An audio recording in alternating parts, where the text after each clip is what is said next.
Welcome back, everybody. Well, listen, the onion, it's probably a vegetable that most, if not all of us, have at home, but maybe it needs a little twist for the season ahead. So we have brought in Chef Jeff Richards to give us a little makeover, if you will, of the humble onion as a vegetable. Great to have you with us. I know you're with us from outside of the city, and what a perfect backdrop to grill.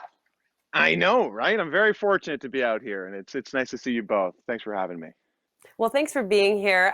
Tell us, why is now the right time to cook with onions? Well, now's the time because if you started planting onions and doing some gardening, as a lot of people are doing right now, the time to kind of harvest onions are it's like midsummer. So we're coming up to that point. But we're also in barbecue season, and a lot of people love to barbecue with onions and cook with onions, and sometimes they get confused or not really know what to do with them. So they add such a beautiful crunch, and they can be braised, they can be sautéed, they can be done nice and thinly and raw on a salad. There's just so many different variations that you can do with onions. But since we're barbecuing and we're all gardening right now, it's the perfect time to do it and to celebrate the onion. And I'm going to show you some recipes of how they're showcased here today. You said onions with an S because, as many people know, there's so many different types out there. What's your favorite to cook with? My top three favorite, number one being Vidalia. I love Vidalia onions. They're super sweet and they're mild. They're not super oniony. They hold up really well. And then I love the humble leek. I love it so much. And then the shallot. I love shallots because they're punchy. They're little.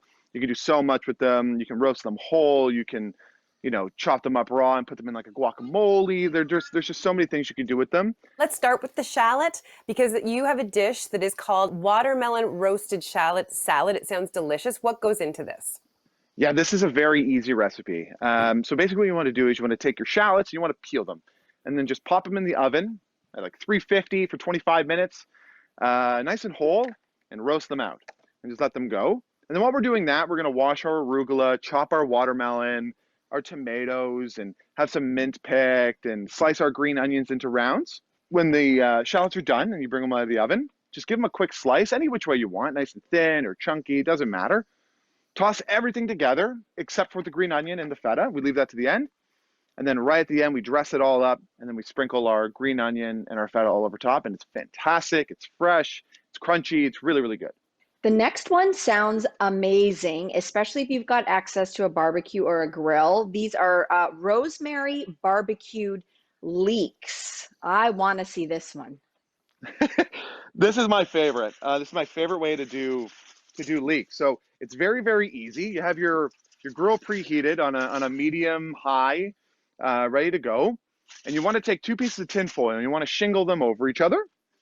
And you want to take a few leeks, and this one's really, really big. So we'll get quite a few pieces out of this. And then you basically want to take the top off.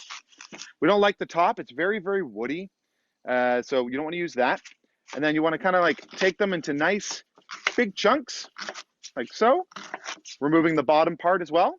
So you have these big, beautiful pieces of leeks. We put those right in the center. Very easy.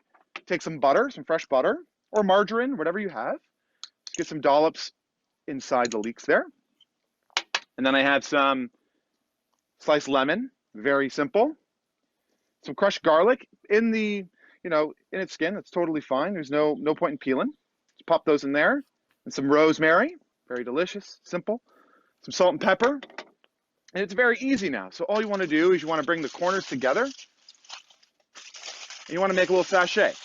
And you just roll the ends. We kind of want to make like a little spot in the center for it to kind of puff up and steam. That's what's going to melt the butter and cook the leeks quickly. And then you have this like little present. It's really nice for birthdays and anniversaries. There you go. And then you pop it in, pop it on the grill. You want to let that go for like 5 minutes on the bottom part.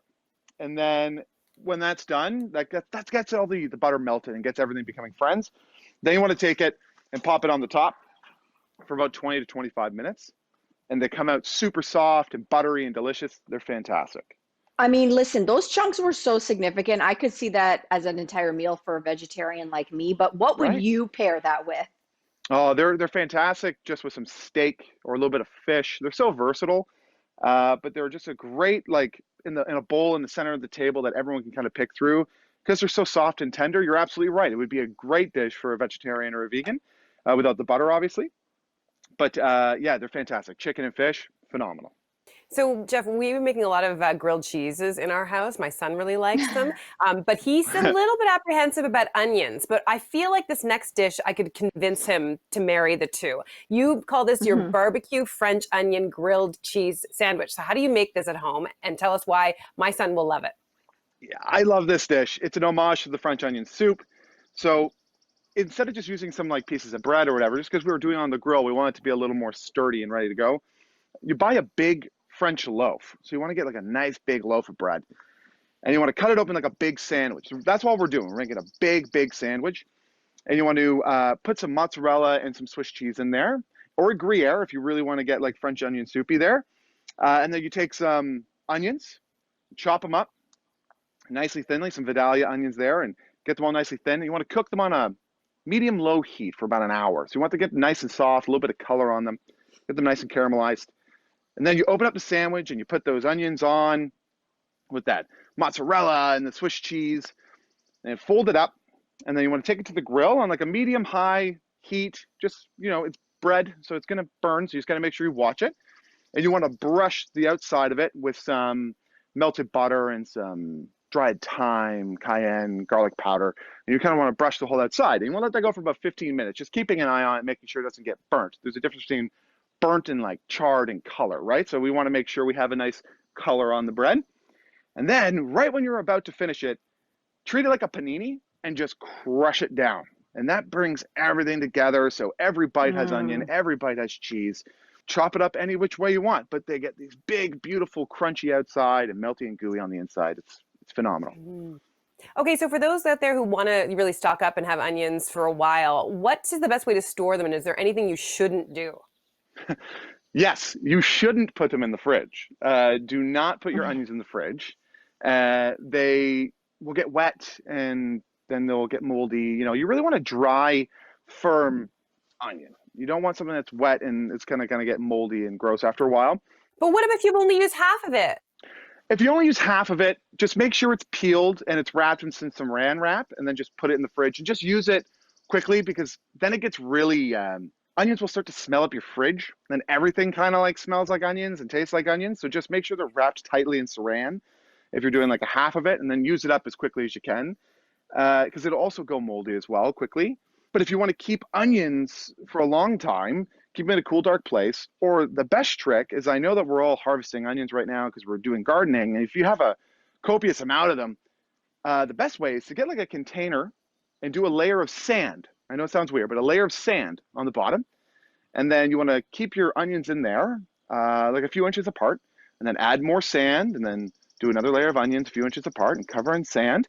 And if you put those downstairs in the basement or a cool, dark place, you'll keep those onions fresh for about 6 to 8 months. And whatever you Whoa. harvested, yeah, whatever you harvested in the summer, if you really want to enjoy them in the winter, you can. What a hack. Look at you, Jeff.